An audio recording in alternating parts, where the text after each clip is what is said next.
Yeah, good morning in Michigan, USA, good morning Canada, good afternoon in Dubai, and good evening in India and Thailand. Ladies and gentlemen, on behalf of Global Talent Company, I am pleased to welcome a great esteemed speakers of this panel. Dr. TV Rao, Mr. Deenadayalan from India, Tom Williams from Michigan, US, Dr. Deborah Nixon from Toronto, Canada, Ash Labru from Dubai, Dr. Sagarika Rai Ghoshal, Dr. Ankita Singh from India, and Kim Narula from Thailand. I would also like to welcome each and every attendee who are joining us from India and other parts of the world. The subject chosen today is very vital and important. This is actually built up by our Director of Global Talent, Deenadayalan, on Prime Minister Modi's last Mann Ki Baat, wherein thrust was on global mindset with local talent to become global talent, eventually creating a pool of talent locally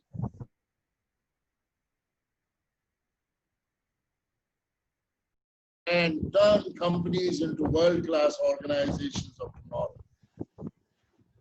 This aspect of global talent, locally and locally, is absolutely true for any nation as a whole, as well as various regions in particular country.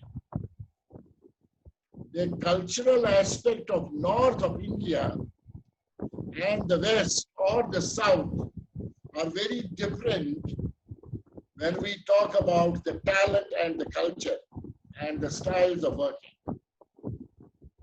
Similarly, when we see USA, the culture prevailing in East Coast and the West Coast is again very different. And when we look at British Columbia and Ontario on the other side of Canada, or for that matter, when we look at Saudi Arabia or Qatar or Dubai in the Middle East, or even when we look at Thailand, a small country, between Bangkok and south of Thailand, or Cambodia, Laos, or Vietnam, again different. India being 1.3 billion people has probably 35 cultures or countries around one country. With this background, this masterclass of today is really a great effort and an event to look at various aspects of talent based on local, regional, and global talent with a mindset probably to think as global, but acting as local. So we talk about local, G-L-O-C-A-L. That is where they will take care of local businesses, but become global talent locally and locally. I have with me an esteemed panel of speakers from these countries who will share their thoughts on this subject during COVID and beyond COVID. The format of the session would be that each of the esteemed speakers would give their point of view on the subject related to their country or region, keeping in global world in mind and the local businesses also in mind. This should take around 45 to 50 minutes. Then I would immediately go back to attendees first, because I would like to get an answer from this panel of speakers to the queries and questions raised by attendees. While the esteemed speakers will keep making their point of view, I would request the attendees to please keep parking if questions to a bank, and then I would take each and every question as far as possible.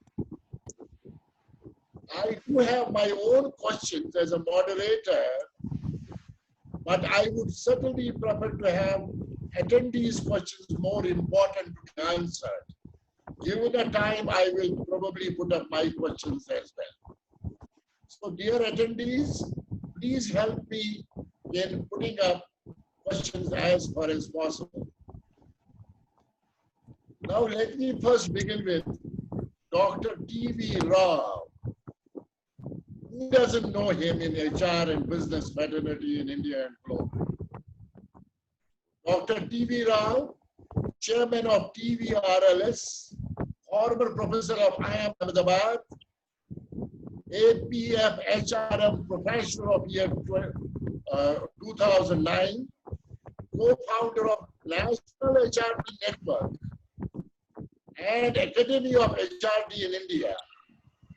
Dr. Rao is the initiator of HRD movement in India in mid-1970s.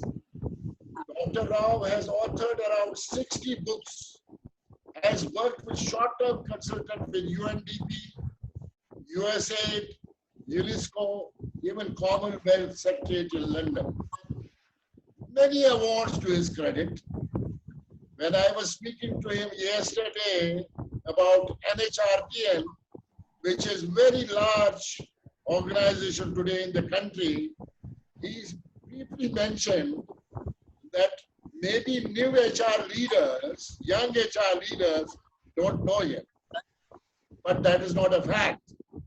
Even the young HR leaders surely know the founder, co-founder of National HRD Network. Of course. And we know you very well. And I was sharing him our association of 24, 25 years. I would request Dr. TV Rao to please share his thoughts on this great subject and set the ball rolling. Dr. TV Rao, sir, for you. Thank you very much, Dr. Bakshi, for your kind and long introduction. I would like to state my point of view. The first point is that all human beings are born highly talented. Wherever you are, either you are born in a village in a poor family, or you are born in the best and the richest family, or you are born to the president or prime minister of the country, you are all born equal and are phenomenally talented. I think on this earth, those who are supposed to promote talent quite often suppress it. Sometimes unknowingly, even HR professionals do that, because most of the HR professionals' focus is on the top of the pyramid and not at the bottom of the pyramid. Whereas I think a lot of innovations come from the bottom of the pyramid and from rural areas. I would like to mention two stories. One story is a story of, if you can see, a story of a woman. You find, I suppose there is a woman in this picture. She was born illiterate in a village, used to be a daily wage laborer. After a few years, she was a beautiful lady. She married the richest person in the village. And the richest person, after they gave birth to a child, abandoned her and went after other beautiful women and left her alone. And in order to bring her son, she made so many avatars.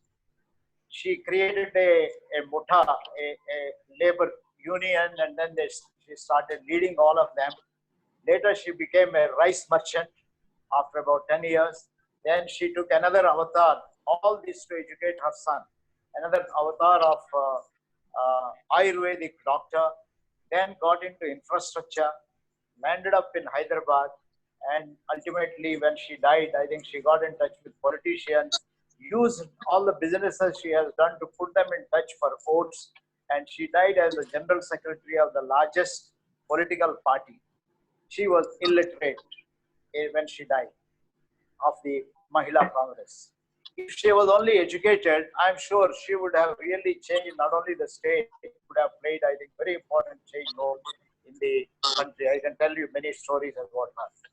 The second story I like to mention to you, you can see at the back of me, sometimes it gives an impression I'm sitting in a shopping center with lots of bags behind me. These bags are bags that are made by rural artisans from a village called Javaja in Ajmer district of Rajasthan. About several years ago, a few of us from IIM Ahmedabad, headed by one Professor Ravi Mathai, then Dr. Parikh, and myself, went to make education relevant to the masses. And we were told by the masses, education produces unemployment, because when we send our children to school, they only know how to wear pant and shirt and smoke bidis and cigarettes. Don't know anything about agriculture, don't help us. So we tried to therefore tell them, why don't we generate economic activities on the basis of the skills you have? We took a group of leather workers who didn't know how to tan the leather hides that they get. With the help of National Institute of Design and the Central Leather Research Institute, taught them how to reduce the processing of the hides from 3 months to about 3 weeks and make new products. And the product you see behind me are the products produced by these rural artisans by an organization called as Artisans Alliance Javaja, sold all over the world. And they're still illiterate. They have to maintain their accounts. About a year ago when I met them, they were struggling to manage this new tax laws we got in GST, and were arguing with me how GST is killing the rural artisans and so on. That is the level of. So these two stories indicate that we have phenomenal talent, and this talent is not in the villages or with people. And the same is true when you look at a company in the labor. If you look at migratory labor that have happened post-COVID in India, we have heard stories of migratory labor in order to reach home, walking with their wives, with their children, and with old mothers carrying them 1,500 kilometers. Which of the CEOs, which of the HR chiefs can walk 1,500 kilometers in order to achieve whatever they want? Now, this is talent. We have quite conveniently ignored this. So my recommendation is, it is high time the HR people, CEOs, all top level people, politicians, everyone should change their view of talent and treat every human being with dignity and respect, and see every human being as a possibility, because they are phenomenally talented. I heard of a company who had to, because they ran into financial troubles as a result of COVID-19 and had to close down, and they decided to use the workmen as the sales people for selling their products by going to the rural areas and so on. So if you have your eyes and ears open, you can do wonderful things in spotting talent. I like this terminology promoted by Isha Foundation Sadhguru. He says human is more than a resource, is a possibility. In fact, it is a crime to call it a resource. When you call somebody a resource, you make it into a number, and numbers limit. You treat it as a possibility. So my thesis says it is high time that we change our mindsets to look at people as possibilities and not look at them by classifying them into any categories and say every human being can do wonderful things. All that we need to do is to create platforms for them by bringing, if you want, globally qualitative products. Teach them how to make global products that will sell in global markets, like we did it in Javaja, both with the leather workers and with the weavers who were taught by NID how to weave beautiful carpets which are being sold all across the world. But unfortunately, they don't have the marketing skills, therefore it gets limited and so on. So I think talent is phenomenal, human are possibilities. Quite often, unconsciously and unknowingly, even HR kills talent, whereas their business is actually to spot talent, nurture talent, and build talent. It is high time that people introspect the roles they are performing. Every time they create a bureaucratic law, they should be able to say, is this going to kill talent or nurture talent? I recently talked about 7 hats of HR people and said it is high time HR wears the hat of being a development agent, spiritual agent, and also an intellectual capital generator. And if we do this kind of a thing, I think we can create a different kind of a world. And thank you very much for giving me this opportunity.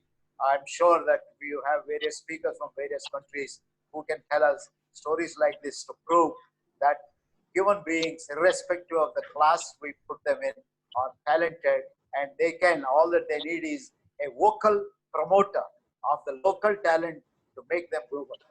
Thank you.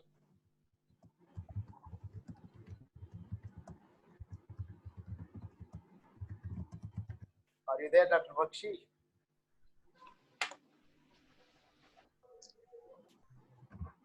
DK?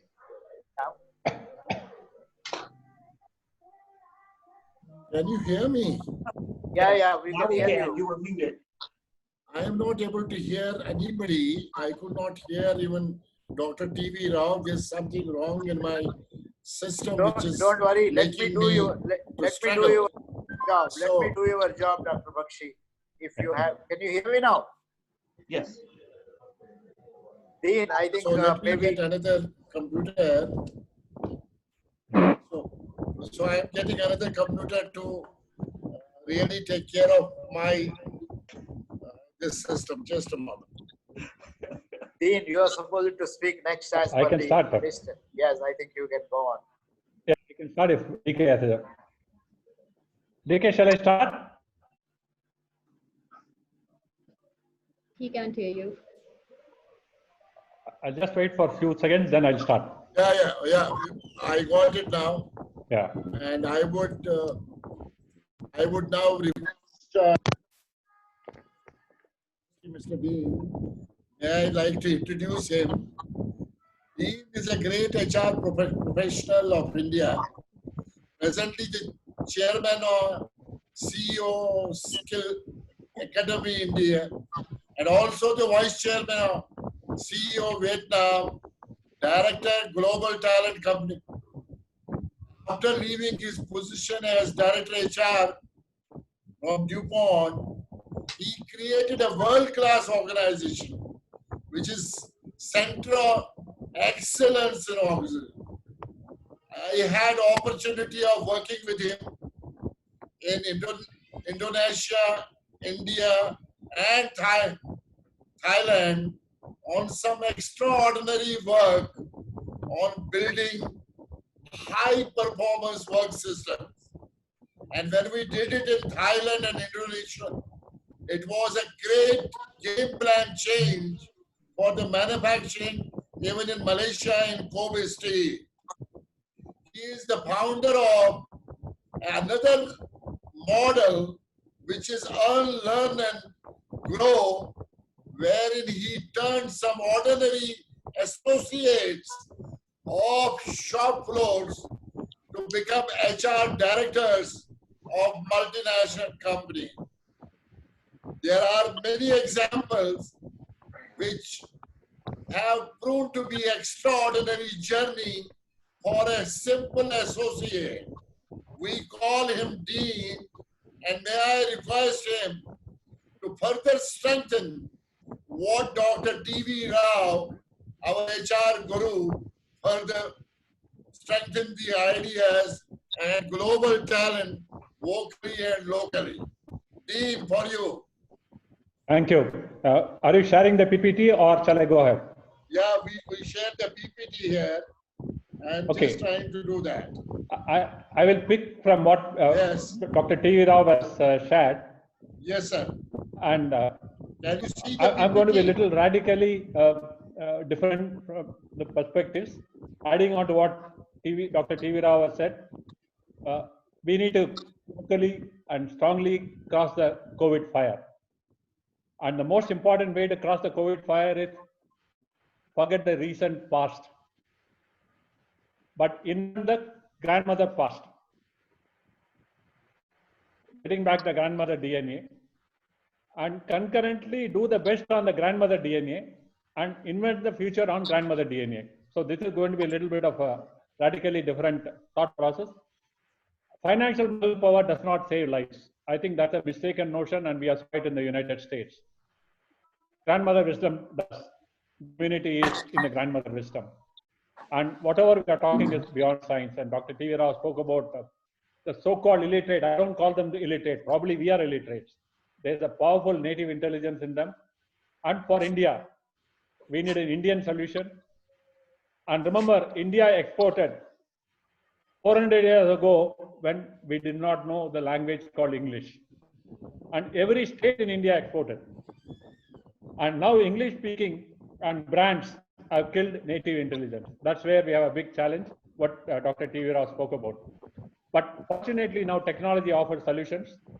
And therefore it's an important point, under-hire for overperformance. Don't over-hire for underperformance, under-hire for overperformance. On Cobatics is a new way, and digitally mapping passion and DNA. I think every human being, as Dr. TV Rao rightly said, as an outstanding talent, are we mapping the talent other than the biodata, which is more a beauty parlor biodata? And unfortunately, India is a consuming country, though it's a demographic dividend. We are not a contributing country for it. We are a consuming country for a global economy, but we are not a contributing country for an Indian as well as a local economy. And can I go to the next slide, please, quickly? Next slide. Okay, when I talk about local talent, what we need to benchmark is not the economies. Our grandmothers are smarter because they did not do MBA. And handled joint family and gave different strokes for different folks and kept the family harmony. But marketing made us consumers than contributors. And I'd like to give a new definition for marketing. Selling of wants, of want nots to want nots. And in the process, we prospered out of poverty of bottom of the pyramid. Most of the big people who are profited are from bottom of the pyramid. Very few leaders and make people to do leaderless delivery. And if you look at the skill index, global skill index, India is standing at 72, 2020 data. And China is at 42. We simply can't blame China. Are we really worked at making our skill globally competitive? The whole focus should be how do we make our skill globally competitive? Can I go to the next slide, please?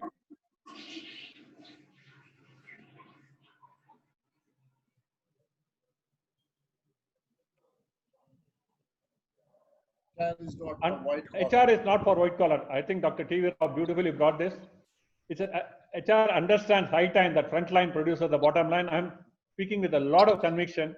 More than 25,000 government school students of India are today handling major operations in companies like Dr. Reddy's, Pepsi, Coca-Cola, and 5,000 of them have become general managers and vice presidents.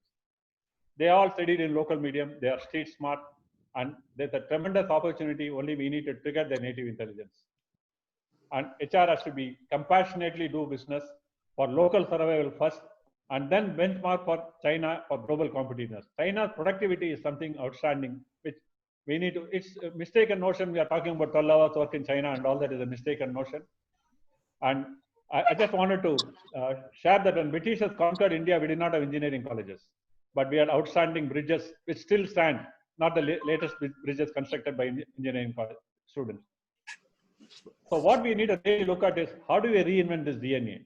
How do we re-look at making people to work without supervision? How do we make them owners? And this is something possible, doable, because it's our mindset that qualification is important, but thanks to Google and E&Y, now we have said qualification is not important. But we have some outstanding examples in India where without qualification, people have done wonders. And Dr. TV Rao beautifully explained 2 stories. Jaipur Rugs is another story where they are exporting throughout the world with ordinary weavers.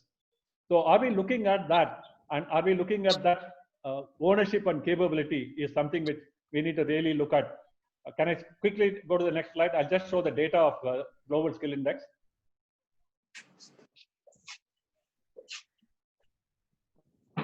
See, countries like Indonesia are above India. So what is that makes them per person productivity far higher? Same thing with Thailand. Forget the first 10 countries. This is all again a pre-COVID data. And now let me come to one more interesting dimension. Please go to the next slide. The time is very short. I'll quickly, please go to the next slide. Yeah. Look at who handled the COVID issue very well. All the women prime ministers. Be it New Zealand, be it Germany, be it Taiwan, and look at Kerala. The health minister is a woman. What is that is missing is that compassion connect. And Germany as an outstanding example of quarter of the death compared to France. And India, we are talking about 12 hours of work, and look at the New Zealand Prime Minister. She's talking about 4 days of work. And is it not an opportunity for us to create a 6-hour shift, 4 shifts, create more livelihoods? Pay even little less. I think we need to flatten the executive salaries and pay even little less. Can you go to the next slide, please? Maybe Hong Kong and Calcutta are an exception where women leaders fail. On the lighter side. Can I go to the next slide, please?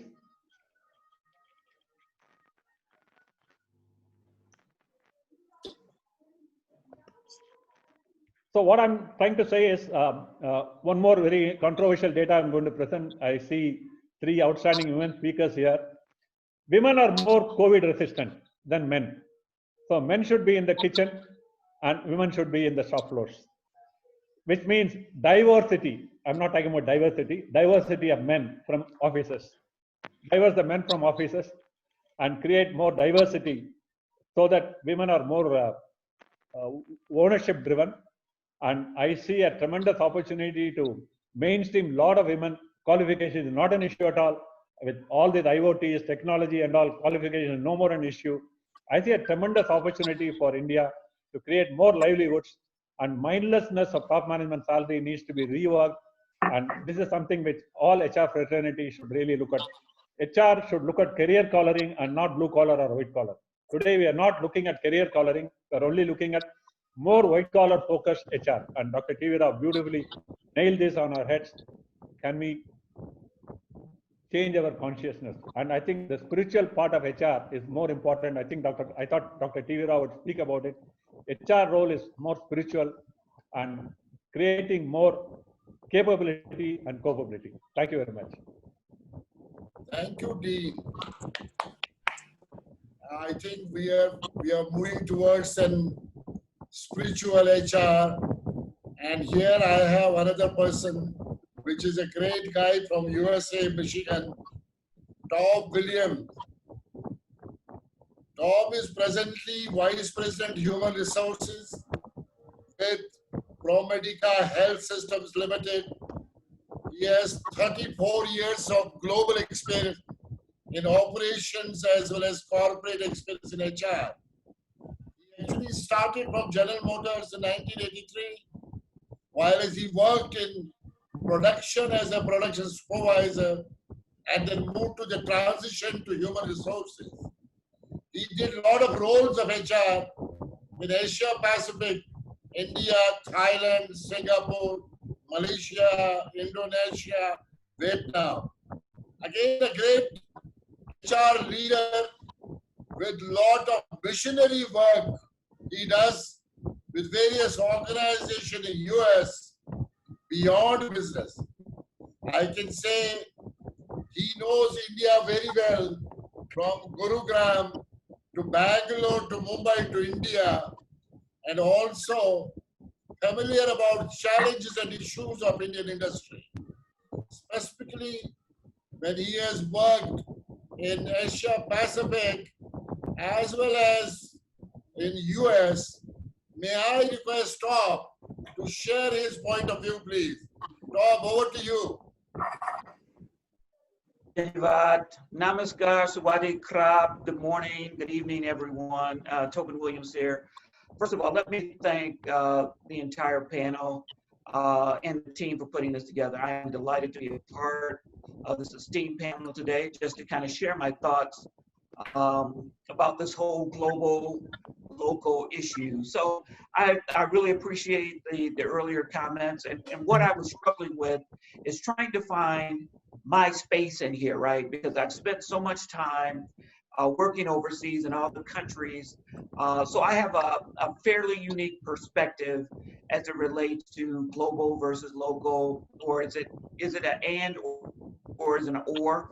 a proposition. From my perspective, local, global, it's kind of like the perfect storm, right? If it isn't managed right, it can be a disaster. But the whole idea is to kind of thread the needle appropriately, taking the best of the best from global talent, global efficiencies, global processes, and bringing them and merging them with the local mindset to yield an incredible talent base that can produce a global product at a level that is unmatched by any, at a price that is affordable for the world. And how do you do that? You do that by significant, strong leadership, knowledge of the local economy, local culture, and bringing the right people in to grow and develop your talent base. Now, that's a unique skill set because you cannot simply place someone from Detroit and drop them into Gujarat. You can't simply take somebody from Detroit and drop them into Bangkok, Thailand, or Rayong, Thailand, or drop them into Sao Paulo, Brazil. You need an individual that has the cultural sensitivity, the individual that has the bandwidth, the knowledge, the understanding of both the cultural side, the business side, and the personal attributes to be able to bring all of that together, to build a bridge so that you can take the both of both worlds, right? You can take the best of the global and the best of the local and merge them again to a product or a process that can be leveraged across the enterprise at a price that people want. So I'll end my comments there. That's kind of my global view on how we do all this, or how I have leveraged my experience to kind of make it work in a global kind of economy or environment. Thanks, Tom. Thank you so much. And now I move from US Michigan to Dubai. I love this place. And from Dubai, I have Ashutosh Labru. We call him Ash. Presently, he is the Group CHRO, DMA International, Dubai. A great background of working with MNCs like E&Y, SKF, Comau, RSB, a real veteran HR global leader known for visioning of building organizations as great place to work. He has been featured in top 100 global HR leaders, speaker at various business and HR summits, many awards, including Best Innovative HR Leader Award by Global World HRD Congress. His latest book at Amazon is bestseller. I congratulate him for that. Great leadership organization, VUCA. Young, dynamic HR leader, again, exposure of multi-countries in the global world. Ash, I would request you to share your thought process on the subject. Thank you. Thank you. Thank you, DK. I think I would say, first of all, thank you for the kind words. I really appreciate everything you said. I hope I can live up to those kind words. Yes. Just to share my views, I think for a long time, organizations have believed that global talent management is an HR agenda. I absolutely disagree with that. I think it is the agenda of the CEO and the board of every organization. If that is not the case, it will never ever be global in true capacity. Number one. Moving forward, I think personally, I have had the fortune of working very closely on global talent management. I've had the fortune of working with more than 20 to 30 nationalities in the last 3 employments back to back. One of the things I learned, and I think I speak that from my heart, there's a perennial flaw in the way we manage our talent management process. I think we keep measuring and assessing and analyzing our top performing people. And I think Dr. TV Rao, Tob, as well as Dean addressed to some capacity and quotient. And when we look at that top performing managers with their potential, and most often we do not get around to ever using that potential. We keep measuring it, but we never really utilize it. And by the time we realize the importance of that potential, these guys have left the company. So I think there are perennial flaws with the whole concept of talent management, and I personally feel it needs to be revisited. And only then we can really talk about global talent. Fundamentally, I believe talent can neither be local or global. It is always diverse and inclusive, right? And I really believe in it in true spirit. We need to understand that whether we are looking at a talent in US, Europe, Asia, or Middle East, I've worked in all these geographies, all global talent pools are driven by appreciation and growth. That's a human existential need. And I think all the high chances are there that most global organizations, when they look at their high potential global talent, these people are extremely bored by doing repetitive stuff because that doesn't excite them anymore. And in a couple of years, if great opportunities are not offered to these people, they leave. So I think it's very important to understand that if you really want talented, outlying capacity owners, talented people to stay with you, you need to have opportunities created for such people to stay longer. And I very strongly believe, and I agree completely with Dean's view, that there's no class. You can, and I've done that. I've converted blue-collar, bargainable employees in ISS when I was in the Asia Pacific Steering Committee. I created a program called ISS Star, which won a Global Innovation Award. And that was to convert my housekeepers and catering professionals into supervisors and managers, managing teams. So I truly believe that is possible. I think the last point that I want to very strongly stress upon and I want to talk about, I think there is a huge perception that, global talent is all about, the global fraternity, etc. What we need to understand that at the end of the day, there's a very powerful statement I've always believed in. And the statement goes like this, that performance is equal to potential minus interference. Performance is equal to potential minus interference. I think largely the focus of all HR professionals today in their organizations has to be to address this interference. Because if this interference is zero, you will have people performing equal to their potential. Now, what is this interference? This interference for me is either internal or external. Now, what is internal interference? Internal interference is how I look at things, my biases, my prejudices, and every human being has his own human biases. How I look at things and what lenses I use to look at different things. And external interference can be the politics in the organization, cultural derailers, wrong leaders in important positions. A lot of these interferences exist in various organizations, and I've dealt with these interferences in my career till date. I think my job has always been to deal with this interference and minimize or eradicate it.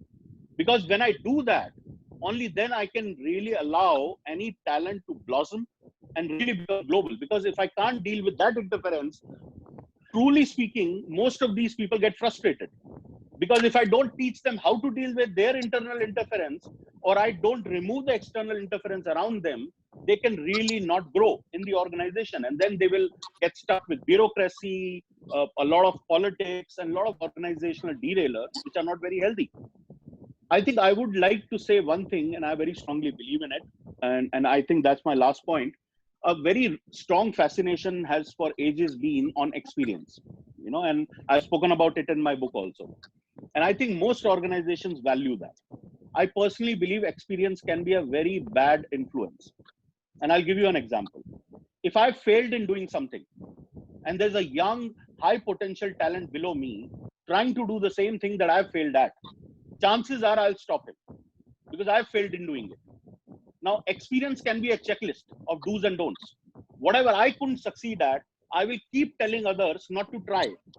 So it's very important that we also understand as HR professionals, and I think Dr. Rao mentioned it to some extent, that our job also is to deal with the cultural biases, how we look at things and keep referring to it, keep measuring it from external lenses. And I think when we do these 2-3 things, only then we can really, truly take any talent in any organization in any country to start becoming global. Because then there are no boundaries. And when there are no boundaries, people will definitely grow and cultures will blossom. That's primarily what I believe in. Yeah. Very great, Ash. Thank you so much. Thank you. And without wasting time, I am moving to Toronto, Canada, to Dr. Deborah Nixon. 30 years of experience in the field of executive coaching, organization development. She worked for multiple clients in Canada and North America, helps individuals and organizations to move to next level of excellence. Her understanding of what drives people to trust, and tremendous work in terms of both corporate and academia has been her passion and not business. She is one of the unique facilitators to come out with a very personal bonding with the individuals, making her a very lovable HR training facilitator and a leader. She has, to her credit, many awards, and 2013 Women of Influence Award, which is something which she feels great about her. She is also part of our Global Talent Women Power concept in Canada, a profound personality with a lot of voluntary work in North America. Here is Dr. Deborah Nixon. Over to you, Dr. Nixon. Thank you, DK. Nice to be called lovable. That's a great, I love that. And thank you for all your comments. I'm enjoying this. You know, it's interesting in Canada. I mean, we're a country of immigrants. And so, you know, it's interesting to me to listen to all of you with your great global experience. Sometimes we Canadians are a little insular because we're receiver of global talent as opposed to us experiencing it. But you know, we're a country that grows and thrives through our immigrants. And Canada wouldn't be the country it is without the receiving of all the immigrants.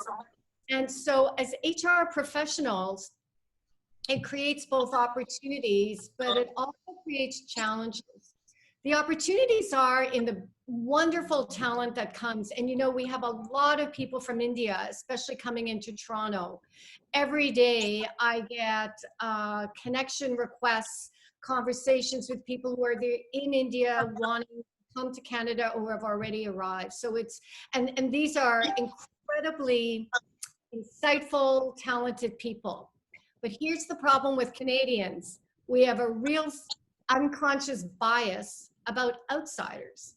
And we have this thing about Canadian experience. And so we create an obstacle sometimes for immigrants who come here.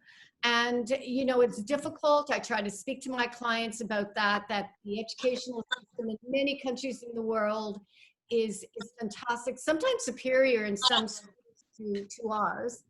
And yet we have this perception that if you haven't lived in our world here physically and worked on our soil, you don't understand how we operate. And yet the reality is that Canada is a country of multiple cultures. So in the West, the culture is quite different than it is in the middle of the country and it is in the East. So if you're traveling through the country, you have to adapt either way to the cultures. And a lot of, I think it's the insularity of Canadians because we don't work globally, that they don't appreciate that most of the immigrants who come here have a much broader sense of experience than some of the local people who have never worked outside the country. So that's the first thing I want to say is that HR professionals really need to open up their minds and to really look internally to the unconscious biases that they have. The very last thing I'd like to say is about COVID. What has been wonderful about COVID, and I've loved some of the conversations, is that in the HR community, we're talking about a big reset.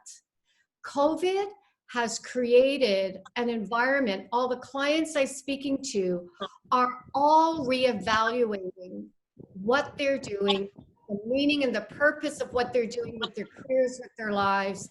And even my son, who's 23, has said the forced confinement has caused him to have to reassess what he's doing with his career and what he's doing with his free time. It has really turned around his life. So I think that COVID has presented lots of hardships for sure.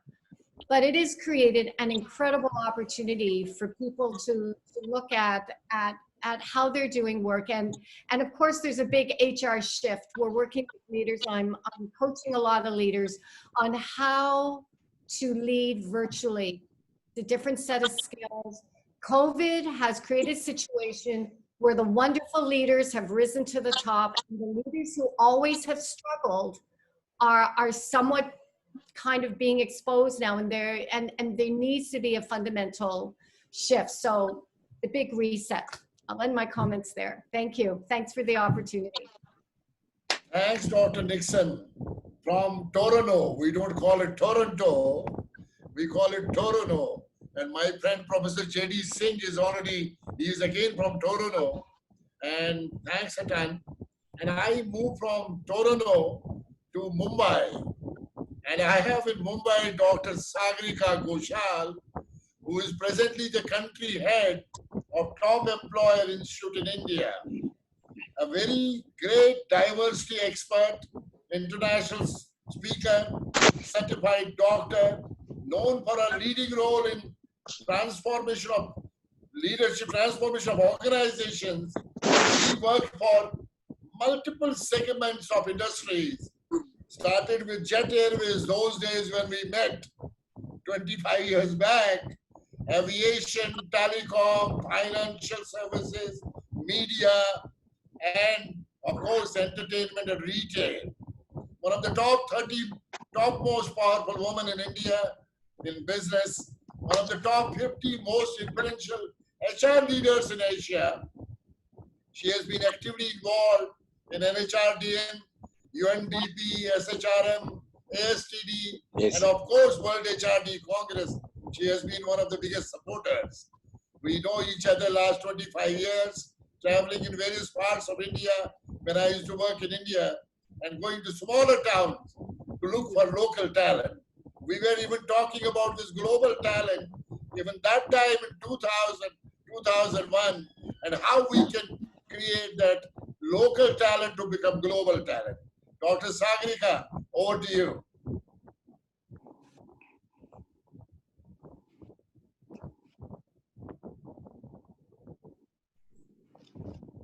Yeah, Dr. Sagarika, your microphone is off. Can you put your microphone on?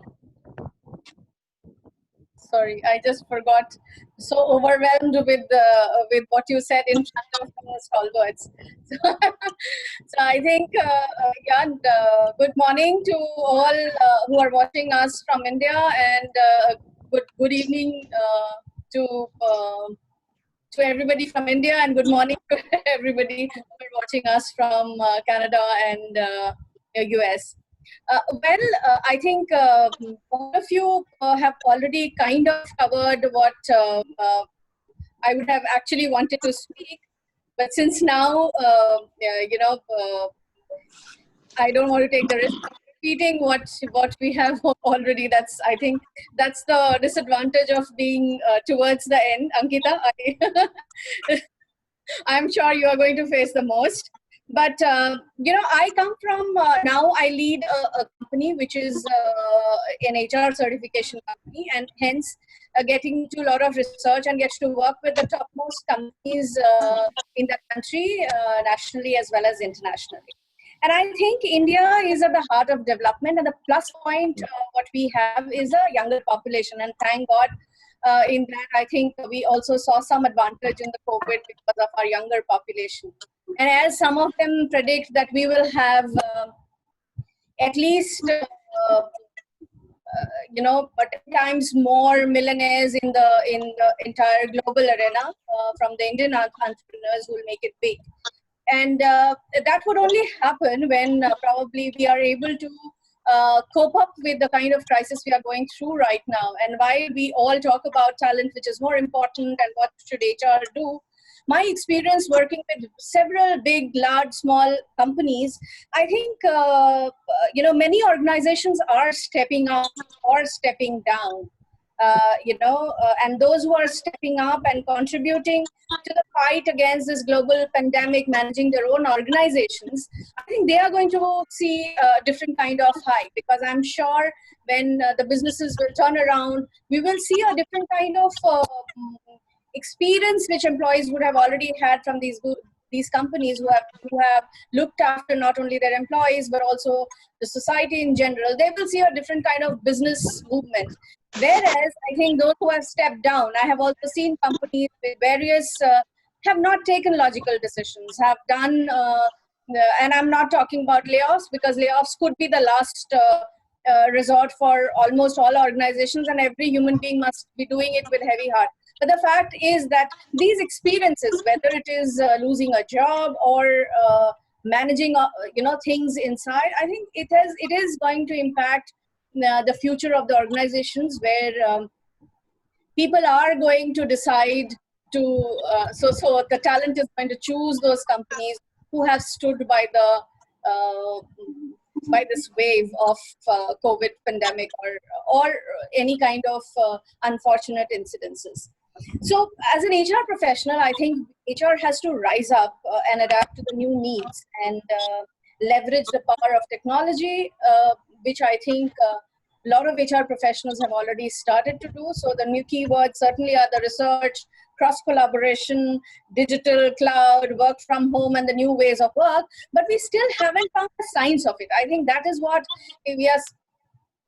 I think across the universe, when I speak to other counterparts of mine, I see that we are still, as an organizations, many organizations, good, bad, small, large, medium, are still struggling with what is the science of getting into managing the new way of life. And I'm sure it's not going to go tomorrow. I think this kind of situation, whatever has happened, it is going to wean off gradually, and it's not going to just one fine morning go away. So we'll have to learn the new way of working. We have to learn to collaborate. We'll have to learn to work under cross-cultural influences.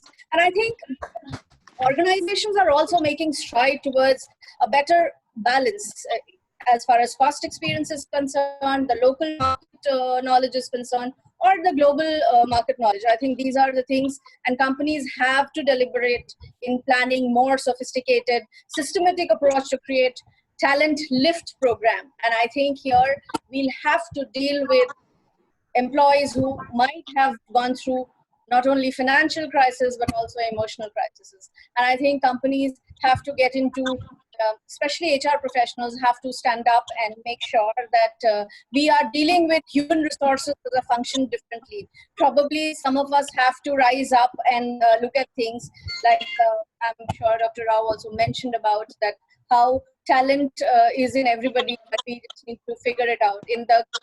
For all of you who are... I'm good, Annie. How are you? I think... Yes. Some cross-connection, I guess. There is a cross-connection. I think, there was a cyclist, and especially for Deborah and Tobin, both of you, there was a cyclist who took her ill father and drove almost 2,000 kilometers in a bicycle. And she is being taken away and trained for future. So I think there is also a plus side to it. People are looking at talent differently. People are looking at, talent who are not in the mainstream. And people have to look at nurturing talent, training talent in-house, because after this migrant issue, I don't know how long will it be for the migrants who have gone back will return. So all our jobs like painting, managing the metro work and the labor work basically is been handled by migrants, and they're all away. And I'm sure with the kind of experience they have had, exactly the same way in an MNC, an employee has a bad experience and never wants to come back. I'm sure the migrants, the way they have had the experience,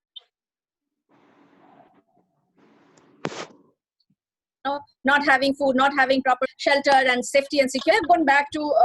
So I'm sure governance will have to play a very, very important role, not only for migrants but for employees and the employers. And we have to, as an HR professionals, make sure that we create guidelines so that this kind of unfortunate incidences don't happen. For migrant laborers, I feel that if there was governance in place where the employers were bound to at least give them basics, this kind of incidences wouldn't have happened. And because of that, we are in so much of exposure. We have to not only face the exposure of COVID, but we also have to face the exposure of not having laborers in our cities, especially the post cities where, whether it's Maharashtra, down south, Bangalore, Chennai, we'll really feel the shortage of laborers. And I think only good governance would bring in the desired results, and they would also feel secure, and the labor market will improve in India. Talking of that, I think there is no dearth or shortage of talent. We will have to not only look at new workways, but we'll also have to look at entrepreneurship. I think we have to make sure that we have various incubation centers to give an environment. And I think that our government, I'll also request Mr. Bakshi is very close to the entire governance and the government to make a plea to say that we need to create we need to ensure that we create a framework for having good governance for all those who are not the top executives, but also people who are actually starting their living with less than $2 a day kind of wages. So I think that is where we have to get back to. We have to make sure that we create an environment, we create an experience, and we create safety net for every human being who are going out and working. Of course, I can't say about people who are staying home. It is anyway a responsibility. But talking of thinking global, I think India has produced in past and will in future produce the talent which is not only recognized in India but also globally. And I think all of us know the statistics. We have Indians who are almost leading great MNCs already. So we really don't have dearth of talent, but we certainly need to navigate the talent in a manner. We need to create a safety net for talent, which we are, and we need to create a good governance around our labor systems and work the new workways, make sure that we are feeling comfortable to go out and work. And with that, I think my 3 minutes are over. So thank you so much for this opportunity. And I think great interacting with all of you.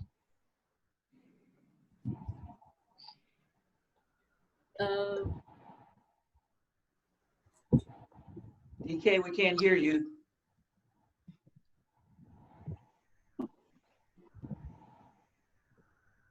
Hello. He's still on mute. Yes. DK, we can't hear you. DK, we can't hear you. DK, your phone is on mute. Your system is on mute. No, I think he's not. He's not there.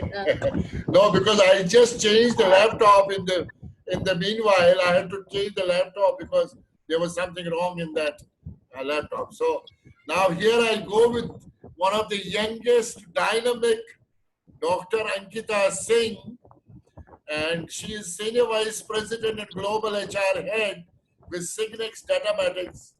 She is among the 100 top great people managers by GMI India.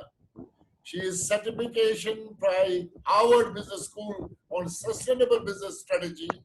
She has been awarded at many events, including this latest award of Global HR Congress, a bright young leader with a difference. And wherever she goes, she impacts the people, and in her own organization, she has taken multiple steps in building an environment of people with energy, with excitement, and with environment and engagement. Very well known, Dr. Ankita Singh. Your views, please. Thank you so much, Bakshi sir. It's a pleasure to be here. I think Sagarika said it all. it's definitely not a good place to be, because almost everything has been covered, but I'll still give my bit. When we talk about India, and as you rightly said, you coined the word global. I will start with two examples, very recent ones. you know, uh, we were facing problems with PPE kits, and suddenly the textile industry, they were also facing a lot of challenges. Everything was shut down, and then they realized that why can't we make PPE kits? And we started, and today we come up with 450,000 PPE kits per day. And within these 60 days, India is now the second largest supplier. The Another example that I would want to quote is from Chhattisgarh, a tribal group. They used, a particular flour to make wine, and then they realized, obviously, because of this crisis, what are they going to do? The supply is definitely going to get hampered. And that's when they realized that when India is struggling on, demand of sanitizers, why not use that and help India as a nation and even the world, where the shortage can already be seen. These are the two examples where these two companies or these two sections probably were not utilizing their strength. They were definitely doing, as Tob and Dr. Rao very beautifully said, that talent is always there. Talent was always there. We always had great people around us. They were already doing some kind of great work. But relevance is the key. Probably we are too good at doing something, but is that the need of the hour? So that is something which every individual, which each organization has to probably think. What are we good at? What are the capabilities and challenges? What are the strengths of the organization? How can we capitalize first internally 100% and then expand? So that's the need. And I think, as most of them have already mentioned, leadership plays the most critical role. People have been doing certain thing and they will continue to do something or the other, but guiding them in the right direction, telling them how to adapt, when to adapt, and what new changes are required, instead of probably just copy pasting. That role has to be very well played by the leadership team and other business enablers like HR. And a lot of times the entire responsibility of culture, people, and business is put on HR, which a lot of us have already mentioned. That's definitely not true. It's all about connecting dots, and be it business, every individual in the business, every individual in business enabling functions, they have to come together to work for the betterment of society, of the company, and of the people. So that's my take on it. And to at least summarize this part, I would say we need to adapt definitely to change and the need of the time, and not to the comfort or a borrowed success story of anybody else. Thanks, Dr. Ankita Singh. Still, there are some issues on the internet. Somewhere I'm able to hear, somewhere I'm not able to hear. Let me move to Thailand. And we have in Thailand Kun in Narula. He looks like an Indian, but he is Thai national. 3 generations in Thailand. A well-known name there in Thailand and in Asia Pacific. A personality known. When I landed in Thailand 2003, and he has been part of my activities when I was the HR director from day one, and of course at the Global Talent. And he has been Dean and Director of ABEC University of Thailand, a great facilitator on leadership, team building, communication, cultural diversity. We do a lot of programs in Asia Pacific. Many of the programs which we do are related to one dream, one team concept. In fact, he did a program with Padma Shri Dr. Pritam Singh also in India, 2 programs. We miss him a lot. And recently he was with me in Afghanistan, where we had opportunity of training senators, ministers, 60 top leaders of Afghanistan, that to women leaders. A great person, and he is presently the director of Global Talent Company in Thailand, humble, soft-spoken gentleman. We go very well, hand in hand into the well with my aggression and his soft-spoken attitude. We call him Achan because we are known as Achan in Thailand. Somebody calls me Achan Bakshi, Achan DK. Achan means Acharya, the professor. So Tom knows about Achan and Kun in Thailand. So Achan in your quick thoughts, please. Yes. Thank you, Dr. Bakshi, for a great introduction. Let me first of all make a very good wishes to Dr. Rao, Dr. Dean, Dr. Tom, Dr. Ash, Dr. Nixon, and then you have Dr. Sarika and Dr. Singh. Very quickly, I would like you to keep these thoughts in mind. You know, we are fluent in many languages, and that's very good, excellent. Now, in a cross-cultural setting, we need to also be fluent in behavior, and that's very important, and that's how you really maintain the locality while moving around globally. Now, what do I mean by fluency of behavior? Let me give an example, you know, that's very important. Miss Universe from Thailand. She was being interviewed at Chulalongkorn University, a local university here in Thailand. And when the Thai asked question, she was sitting very proper like a Thai, not crossing her legs at all, and answering the question very politely, very finely, you know, the Thai ways. And then suddenly, an American sitting as an audience asked the question. She pulled herself back, made herself very comfortable, crossed her leg, and answered the question very confidently.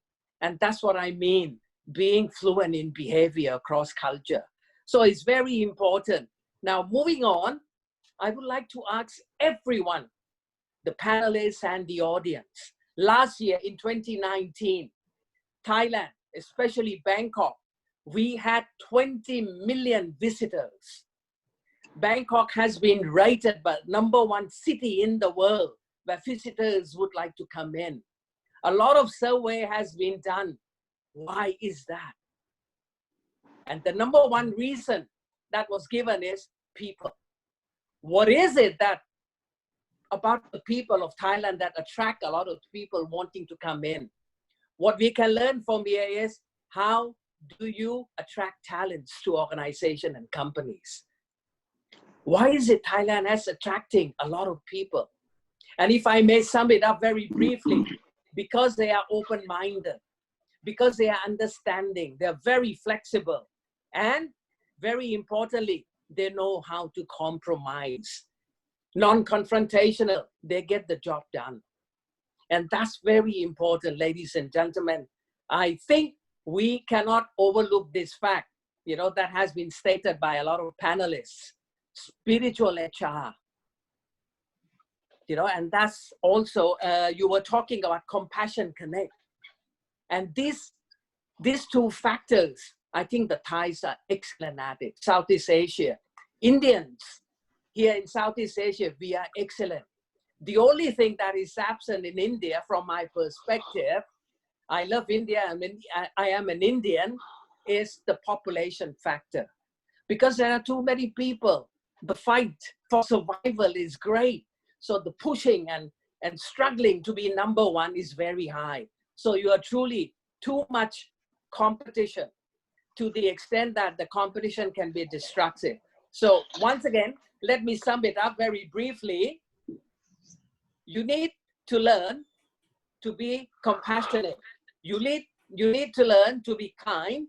And what is very important is compassion connect and spiritual HR. Once you have this intact, I think you will attract people and you can be a great leader because people would look up at you. Ladies and gentlemen, I end my case. Thank you very much. And Tom has to leave. Tom has to travel, so Tom will be leaving. Are you, Tom, already leaving? So we have questions coming from audience. So I have got a first question, and this goes to Ash Labru. The question is, like what UAE does to promote local registered companies through a portal of exchange, what would be the relevant and meaningful interventions that must be done by government or private to boost local business? Ash. Sure. See, first and foremost, I think one of the things that, if I've understood the question right, one of the things very unique about the UAE administration, and since I've had the fortune of working very closely with a lot of government officials on various matters, I've dealt with very senior delegates from government on various occasions. I've met them. I've had meetings with them on various forums I've exchanged in seminars and conferences. One thing is there is a passion and a desire to bring businesses back to UAE. And I think that stems from the fact that the man at the top, the Sheikh himself, is extremely business centric. He does not operate in Dubai or the whole UAE administration for that matter, but primarily the Dubai ruler does not operate like a ruler. He operates Dubai like a CEO. His mandate is very clear. Employment for as many people as he can. He wants it to be employment friendly country, making laws that help the labor to be safe here, taking care of their medical conditions, health conditions, etc., and making sure there are legislations and laws and rules that are governing employers from not taking bad decisions. Now, in spite of all of that, things do go wrong, but at the same time, the preventive measures are very fast and prompt. So I would say three things. One, a very strong governance. Second, no backdoor policy. There is no backdoor. There is no second alternative. Law holds supreme. Unlike many other countries where a third or a fourth alternative is there. There's no alternative to the right thing to be done. Third thing, which is primarily the reason many of the companies want to come to UAE many a times. Remember, this is very promptly followed the Singapore model because Singapore was for Asia Pacific the global regional hub. UAE and Dubai largely wanted to always be the global regional hub for the entire Middle East. And the ruler and the UAE administration was following that vision very, very, very passionately and with a lot of desire behind it. And I think they have fulfilled that desire to a great extent. I see a lot of global companies here. I meet a lot of global CHROs, CEOs who have brought their businesses to Dubai primarily because of the focus, the attention, and the time that they get from business support point of view. So I think largely these are the various reasons which really help, and they can be looked at as a model to be operating in other countries also. Thanks, Ash. The next question comes to Dean. How would you advise entrepreneurs to utilize grandmother model for a successful growth strategy? Dean, this is a good question for you.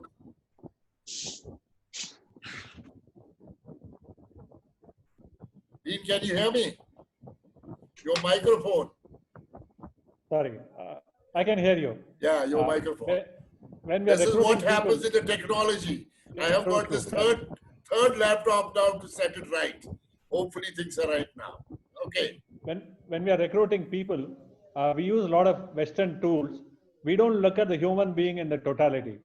Do we look at the family tree?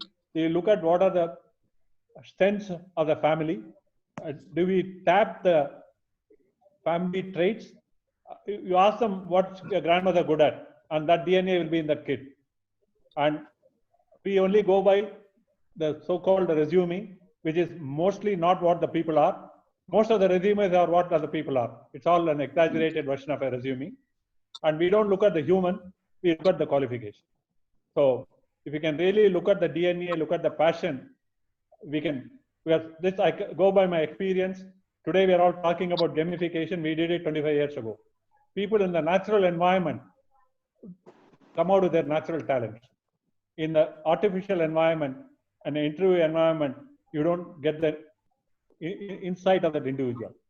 So my appeal is go into the family traits, look at if you have failed. My failed candidates are my best bet, where they can take a risk. We always look at academic excellence. Academic excellence does not contribute to risk taking.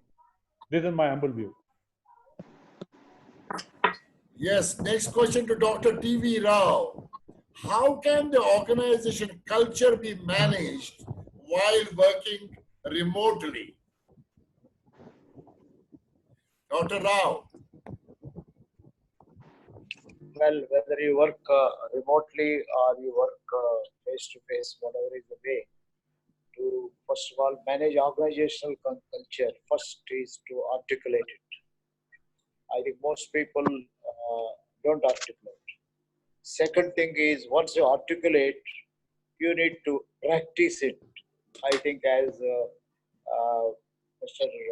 Narula has said, behavior becomes very important. The third thing is that it is not enough that you think you are practicing. You should seek periodically feedback from people to know whether you are really perceived as practicing it or not. So profess and practice and review, reflect. I think you need to do that. Whether you do it remotely or face to face, it doesn't matter. Remotely also it can be. In fact, I think remotely once in a while you can monitor it even far better. Remotely it is easy to conduct surveys. Remotely it becomes even easier to critique one another and talk about. Just this morning we had a long discussion with my own team of about 8 people, discussing about how do they see our culture developing in order to help them to grow in the changed kind of a world and so on. I think you need to have periodic discussions. That is where articulating, talking, reviewing, reflecting can be done. And it was all done remotely. Thank you. Thank you, sir. Next question goes to Dr. Deborah in Toronto. What kind of culture you envisage during COVID and beyond COVID? Yeah, so it's very interesting to look at the shifts that COVID has precipitated. I think where we're going to be seeing a move is the developing of culture in a virtual world. Here in Toronto, we're probably not going to return fully to the workplace even in 2020, not until 2021. One of the things that we have to begin working with is with leaders and employees is how do you build relationships through things like this, through Zoom. So one of the things I talk to people about with trying to keep your company culture alive is to go back to the values.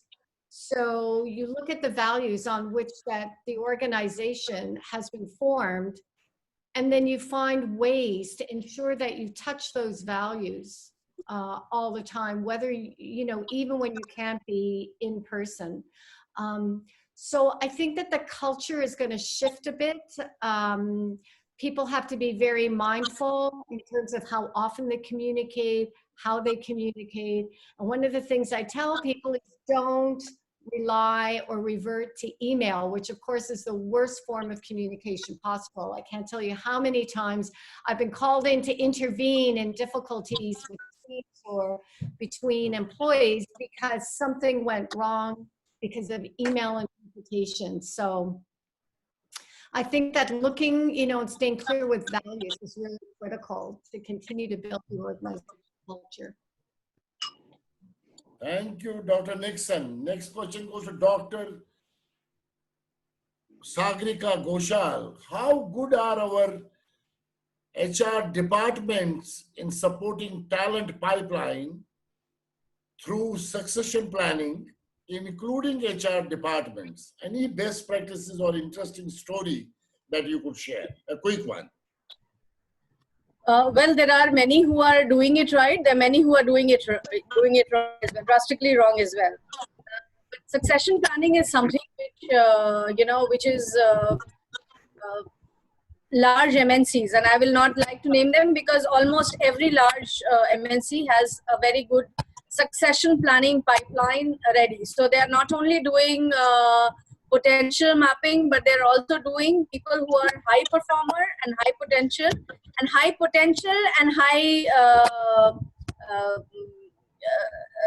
probably high risk candidates. So I think the mapping of the candidates are done well, and they are not, now the new trend is that they're not only looking at the risk, skill and the talent what they have, but they're also looking at the cultural fit of that particular person when he or she leads to the higher position. So I think that is the shift which has happened in a lot of organizations, where we are only not looking at assessment centers and development centers and making sure that we have a succession planning in place. But the good story is of an organization which has a real true assessment center on personal behavior and the behavior matching with the organization culture. I think that is what is the key. The value system matching is very important, and hence the succession plan stays, because then when the and you can clearly see our own Indian leader Sundar Pichwai, who has been promoted and also being very integral part of the culture of that organization, and hence has been successful to be there where he is. So I think that's what is the key as of now, that it's very important to have that match where the organization and the personality of the leader matches and enhances not only the company growth, but also enhances the employee experience and employee environment in the company. And I think that is what is going to build the future companies. It's going to be a holistic approach, and you really can't look at bits and pieces. Thank you. Next question goes to Dr. Ankita Singh. We are all talking about the sensitivity. Still, as HR, we are also part of business and execution of certain mandates that business demands. How do we bring that balance as HR professionals? Dr. Ankita Singh, you may be facing a similar situation. I think it's all about the balance, finding the balance with the right kind of mix. There will be never a white or a black situation in HR. You will always have a gray area. It will always be a mix. But I think you need to stay ethical. You should stick to your values, basic values that you have laid down for your organization. You need to understand there will be situations when your focus will be on business, but that should definitely not be at cost of ill-treating or not valuing your employees. So that balance has to be striked well. There could be scenarios where business becomes, or there is a situation where the way of handling is different. But I'm sure at the end of the day, every way can be ethical, at least, if not direct, or if not the information can directly be shared with everybody. So being ethical is the key, according to me. Thank you so much, Dr. Ankita. Next question goes to Achan in Narula. What do you think would be the best combination of creating an employee-friendly talent development opportunities during the COVID and beyond COVID? That's a very interesting question. Thank you for that. And, let me come back to the emotional connect and also the spiritual connect, especially during the COVID. That's very important. So you need to stay open and communicate with your employees, giving them all the moral support while they're at home. It's not easy, especially in Thailand and around in Southeast Asia, where they have done an excellent job controlling the virus. I can see that people are calling each other, encouraging each other, and giving support, the moral support to each other. And that's very important. And that's how we go on. Now, post-COVID, let us see what will happen. But my guess is that Thailand is slowly getting towards being normal again, with the new normal, if you know what I mean. Being normal with the new normal, meaning people are going about their business, but with masks on, with the masks there, cleaning up their hands and being aware, like being in the elevator, they would have maybe 4-person max, in each of the corner, so that they may not, this is the traveling, the new normal way of going up and down the buildings. I think what is very important, Dr. Bakshi and all the panelists, is that while we are doing all this, we must also be looking at ourselves. what is it that we can do for our people? Do we know our people? Do we know their difficulties? Are we in a position to help them in whichever way? I think that's very important. Dr. Bakshi, is there anything else you would like me to talk on? Thank you so much. Thanks a ton. The next question goes to Ash Labru. Work from home seems to be good and bad for many of us. Your views on work from home, especially when productivity stress of employees is coming into a question mark. Ash Sure. Labru from Dubai. So principally 20 years back when I was working with SK, we used to have a concept of a role that was called as resident engineers. Now, resident engineers were people who were based in cities and territories where we didn't have enough market to open an office. So these guys used to operate from their houses and actually serve the clientele and the customers that were based in those particular areas. So for me, work from home has always existed. It has existed as a percentage of certain businesses and certain spheres. I personally believe there is a tremendous amount of overhype on it. I do not agree with the statements and the statistics that are being passed by most of the tech companies that it's going to be the new normal, etc. For me, business is a very psychological, emotional, and a very physical process. It cannot be done remotely everywhere. There are roles where certain elements of work from home will be applicable, but to say that it will become a new normal, I don't think that's ever going to happen. Because no matter what percentage of people start working from home, there will come a convergence point where everybody would want to get engaged, where everybody would want a spiritual connection, where everybody would want to be spiritually engaged, where everybody would want to be motivated and inspired. So if you are remotely motivating them, because all these processes require a human intervention, right? I need to feel the touch for me to be believing in someone or a leader that I'm working with. If I'm remotely working with him or her throughout my work tenure, I don't think it really engages me, right? And it's the same for many people.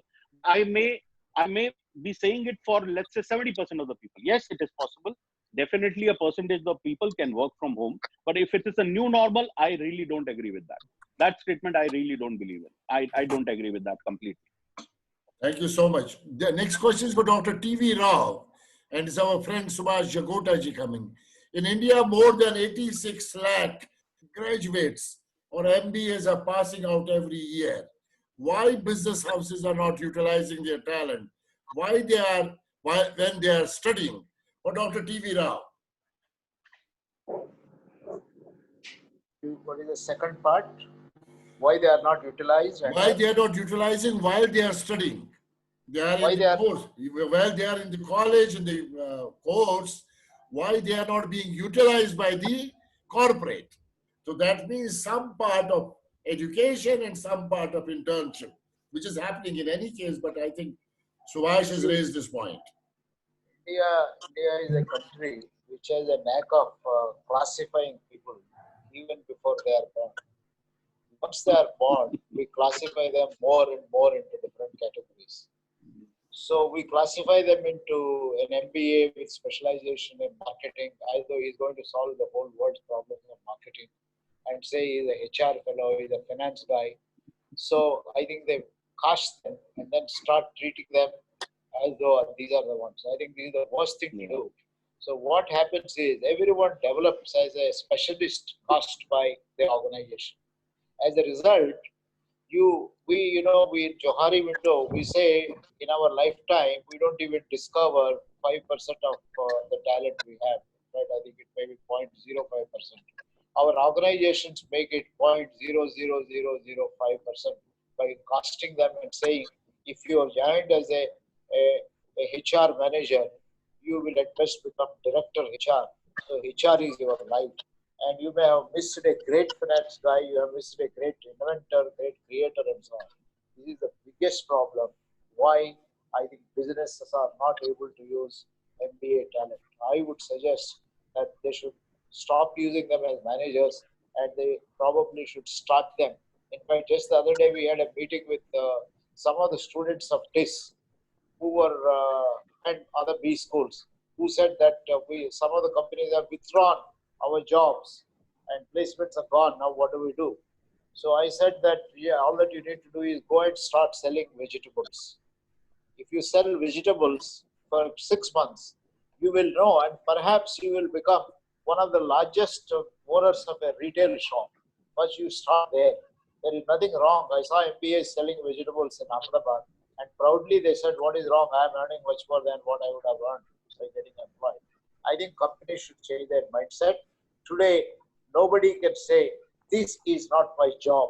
A HR guy should do all the other jobs. Any guy should do anything. And in fact, we are saying HR is not the job of HR people alone. Everyone should take care of his or her HR. I think the mindset change is phenomenally required on the part of business. Don't go to colleges and then cast them only into a, but unfortunately, that is what we reward, we reinforce, we use assessment centers, we do all kinds of things to cost people and reduce them, reduce their talent. So it's a big change that is big change that is required. Thanks a lot. And next question goes to Dean. Is our Professor J.D. Singh from Toronto again. What action initiates would you suggest for vocalizing the local talent once you are spotted and ready and groomed for? What action initiatives would you suggest for vocalizing the local talent once you have spotted and groomed for? Dean. Are you there, Dean? He has to unmute. Yeah, you have to unmute, yeah. Yeah, it's an outstanding question. And in fact, my learnings came from Canada when I visited the Canada's Maitland plant of DuPont. Yeah. When you identify a local talent, connect him to the customer first, not to the manager. Somewhere, customer is not connected to the people. And too many hierarchies and the ownership is diluted.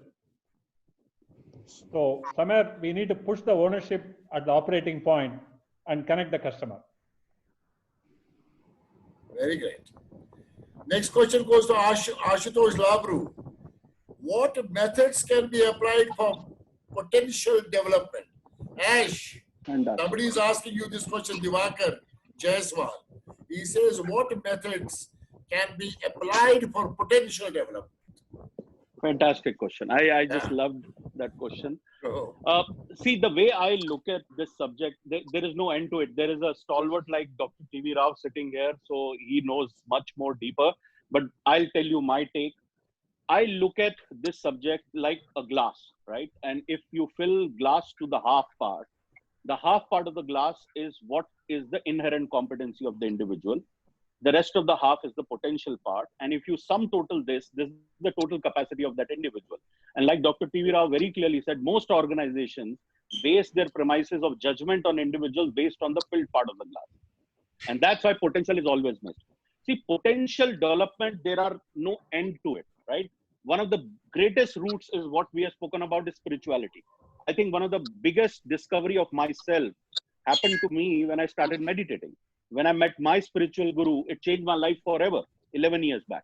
And I think I realized my true strength in understanding deeply about my own weaknesses first and understanding what are my biases that I need to address, what are my unlearnings that I need to do, what are the things that I need to relearn. And when I did that, I started unleashing my potential. And I genuinely believe that potential cannot be developed by an external inputus, right? It's always inherent. It's always inclusive internally. My job as a leader, as a coach, as a mentor is to inspire that individual to first understand what he or she can do. And that route discovery, that discovery of that particular possibility is my real role. And there are 4 such possibilities that I think of capacity wise. There's a capacity of thinking, right? Which we also call intelligently as IQ. There's a capacity of feeling, which we always classify and like most people classify it as emotional intelligence. There's a capacity of acting, which is what we act, what we do, our actions. But the most profound capacity is the capacity to unlearn and relearn. which can only be understood by understanding the capacity of being. And being is about spiritual intelligence. And you cannot be spiritual by reading spiritual text. It's a discovery inwards. Like I said very clearly in my book, that most of the leadership theory talks about leadership going towards understanding self leadership, then going towards team leadership, and then leading organization. I actually spell it backwards. I tell people you can easily learn how to lead others. You can easily learn how to lead an organization. But the real mastery lies in when you can lead yourself.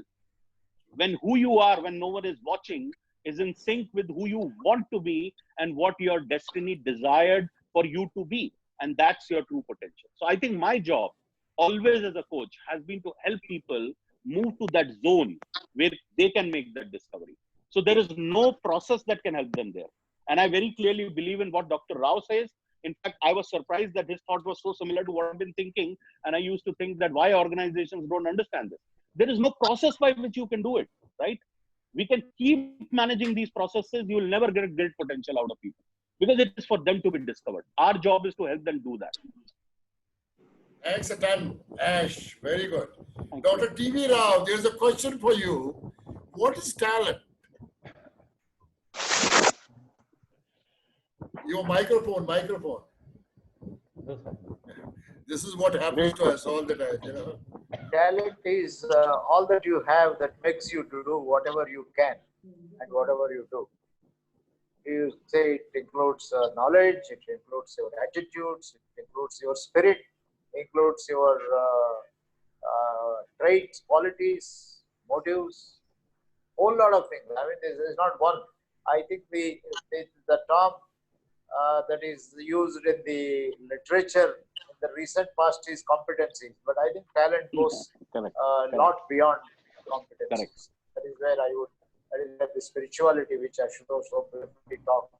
And I like that. I think unless you dive deeper inward and you start looking at yourself, and meditation is one of the tools where you can lay the ground for discovering your talent. Meditation is not talent. It's a process by which you start getting insights into what it propels you to keep doing. So talent is an invisible kind of a thing which can take so many forms, which propels you to do what you do. And the only thing I put for talent is that you discover whatever you have, what you call as talent, competencies, capabilities, but use it to make a difference in the lives of others. Then I think that is what you attain the so-called spiritual level where compassion, a whole lot of things come into picture. Then you start discovering more and more of yourself. Absolutely. So that is what is it. Beautiful. Dean, beautiful Dr. TV Rao, fantastic. That's a great definition of talent. We all learn from it. And it is not only a combination of knowledge, skills, and attitude to make it competent. I think you have elaborated it very well. I think I need to put it on YouTube and share with the entire fraternity. Next question to Dean. Dean, during COVID era, will white collar versus blue collar will enhance the jobs? White collar versus blue collar. Will they get more jobs during COVID area? My honest answer would be white collar will have a lesser job. Today, there was no lockdown for vegetable vendors. True. There is no lockdown for agriculture people. So the blue collar will have a more important role. In fact, in my view, the white collar should now move into academics. Especially those above 40 should move into academics. Oh, that's a good idea. That's a brilliant idea. 40, 45 go to the academics and train people in. No, they have a tremendous domain knowledge. They can train students. Today, most of the colleges have useless, sorry for saying that, lecturers and manage with guest lecturers without any domain knowledge.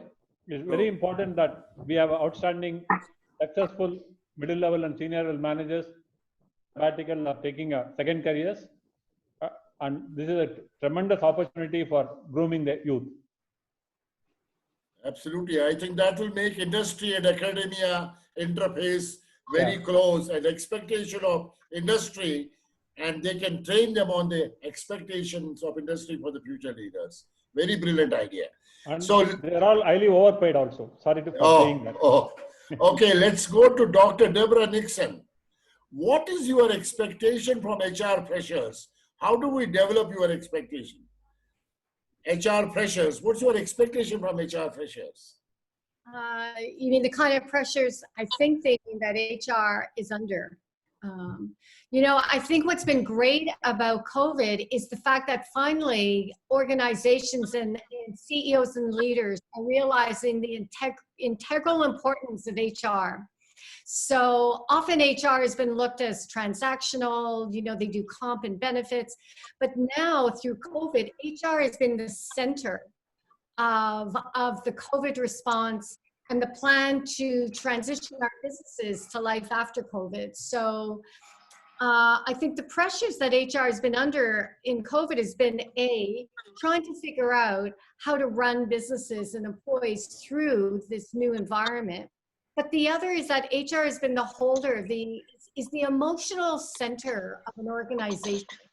So the pressure that HR leaders have been under is to deal with the psychological and emotional, I guess, suffering of a lot of employees right now through layoffs, through the uncertainty, and the incredible pressure that people are feeling right now in trying to work from home while dealing with kids that are around, elderly parents. And so it's HR that people are turning to for emotional support and for guidance. So I think that's a lot of the pressure.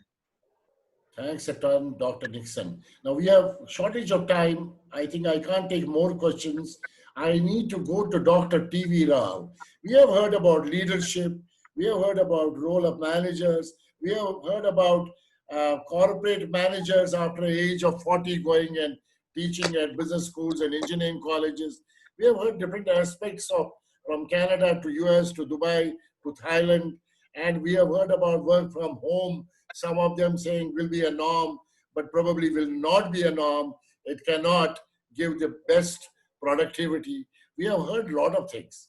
Now, finally, before we close, and we have Dr. TV Rao with us, and he has also heard all of you, and he has his own viewpoint. I would like to have probably A, B, C, D, E of Dr. TV Rao, and I'm going to make it a very significant YouTube, where what you are going to be talking now, which is going to go to the entire HR fraternity. Finally, what is going to be the role of HR during and post-COVID, which should actually become the norm for human resource professionals? You can have maybe 4 or 5 points, in case Dean or anybody would like to add on there, but I think Dr. TV Rao, 5 points formula for being successful HR, supporting the business, making it more vocal and local, but keeping global businesses in mind with a global mindset, but localizing the approach and producing world-class products and services for the global world. Dr. TV Rao, all yours, sir. Sir, microphone. Thank you very much. I have enjoyed every bit of whatever everyone has said, made extensive notes. It has been so wonderful. First point, what is global and what is local? I think there is nothing like global or local. All are human beings. We are all born, we all came from dust. We are going to return to dust. I think this is the most important thing we need to realize. COVID has taught us. It does not differentiate between the country. It does not differentiate between the designation. It doesn't differentiate. If any, I think if you are rich, you probably are more prone to all of it. But ultimately, irrespective of whatever you are, this is the most fundamental principle of HR, that you have come from dust, you'll go to dust, all people are equal. in between whatever you have acquired are mainly meant for your visiting cards. And these are all transactional life. I think that is what we mean when we say HR should go spiritual. Number two, I would say HR is not the business of HR departments. HR starts with yourself, with self. HR is the business of everyone. We all need to learn to look inward. Talent is inside. If you are bound by certain kind of restrictions, either imposed by your organization or your society, I think it is high time that you realize and you unshackle the shackles and start. I think that is where you come into this spirituality part of it. I think number three, the moment you do this, you start discovering a new world. Various products that you have starts giving a different kind of a meaning to you. Sometimes you start seeing the very product which you are thinking are great kind of salvations to you are probably the biggest hindrances. I think the other day somebody was telling all these diseases have been created by doctors and pharmacists. All diseases. If we didn't have pharmacologists and we didn't have doctors, I think if we go to the traditional old system, the world would have been much happier place. I think this is a way of looking at it, but it's a very useful way of looking at it, because when we say global, global does not mean what kind of a wonderful robot you have who can substitute a human being and help you to do a whole lot of things. I think global means who is that particular person who can come to your rescue and make you feel excited, make you feel happy, make you feel enjoy every bit of what you are doing. If it is a menial job, you should enjoy. There is nothing like menial if you are doing a great job. So I think the next point is all the designations you carry, all the riches you carry, everything you carry is only going to be more and more sometimes could be the sources of unhappiness if you do not take care of yourself as you be your own kind of a spiritual guru. And the role of HR departments is, you are, I'm sure most of the people would have heard the parable of the sower. The sower who is sowing seeds. He took the seeds, some fell on rock, hard rock, and they never germinated. Some fell in the fence. They grew for some time, but the fence crushed it and they could not grow beyond. Some fell in the fertile land.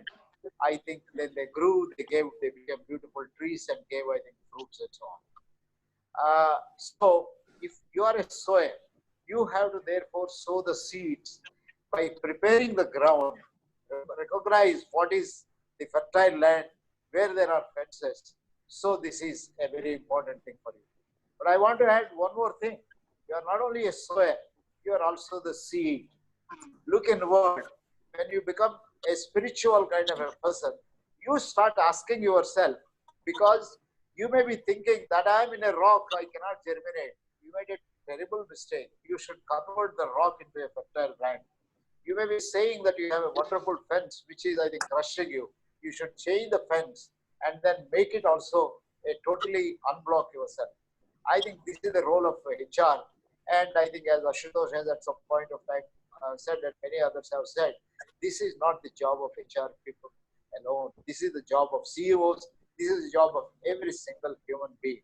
So if you want it to become global, you should first become vocal, you should become reflective, you should become spiritual. I think all the other things will be taken care of. It will automatically come. And the so-called passion or passion for global products will all die down the moment you realize local products are much more global than global products and things like that. I think that is the way we probably need to be going. We have to change this whole meaning of global and local and start respecting every human being as a possibility. Every product is meant for convenience and so on. All the best, sir. Thank you very much for providing me this opportunity. I have enjoyed every bit of what each of the speakers have said. Thank you. Thank you, Dr. Rao. And in fact, it has been a very meaningful, very fruitful discussion. I would like to thank Dr. Rao for his time and the valuable insights he gave. First part I could not hear at all because there was an issue, but I will be hearing the recording. Then Dean, thanks a lot for your inputs. I would like to thank Dr. Deborah Nixon from Toronto for her inputs. Ash Labru, very great. And your book, congratulations, is making rounds for your great inputs. And Dr. Ankita Singh, as well as Dr. Sagrika Ghoshal, and in Narula from Thailand. And we had our friend Tom Williams from US who had to leave for a meeting. Thank you very much for making a big difference. And we need to actually look at leadership. We need to look at local talent, and we need to help people down the line more in order to build up a strong organization. As everybody talked about, even the salaries at the top should go down, but take care of associates down the line so that we have a local talent available in order to produce world-class products, produce global products, and not look at global. Of course, we are part of a global world wherein anything and everywhere, whatever happens is affecting us, whether it's US, whether Canada, whether Middle East, whether India, whether Thailand. We are all human beings at the end of the day. So spiritually, we need to be strong. We need to take care of our people down the line. We need to take care of our organization's needs, and we need to be vocal and local and become a great supplier to the world, so far as India is concerned. Thank you very much and all the best, and a great good night, and have a wonderful day to you, Dr. Nixon, and every one of you. Thanks for your time. It has been indeed pleasure. Because of the technical faults, we had some issues, but then discussion has been very powerful and very meaningful. And last one, your messages, Dr. TV Rao, which is going to be our really ready reckoner for our future HR. Thanks a ton. Dean, you want to do some vote of thanks before going? Yes, Dean wants to say something. Your microphone. Dean. I think more from an Indian perspective, we have become Videshi in our thought leadership and forgotten Swadeshi, and therefore made people Pardeshis. And the other way to look at it, we should be Swadeshi, like what Dr. TV Rao said, buy local products, but Videshi in producing quality goods, and become Sugavasi, the spiritual part of it. When I say Sugavasi, not from a pleasure point of view, from a spiritual point of view. This is my closing comments. Thank you so much. Wish you all the best. Thank you. Thanks a ton. From the core of my heart, I thank each one of you for the contribution. Good night and good day to you, Dr. Nixon. Good night. Good night. Good night. We lock out. Bye. Okay, bye-bye.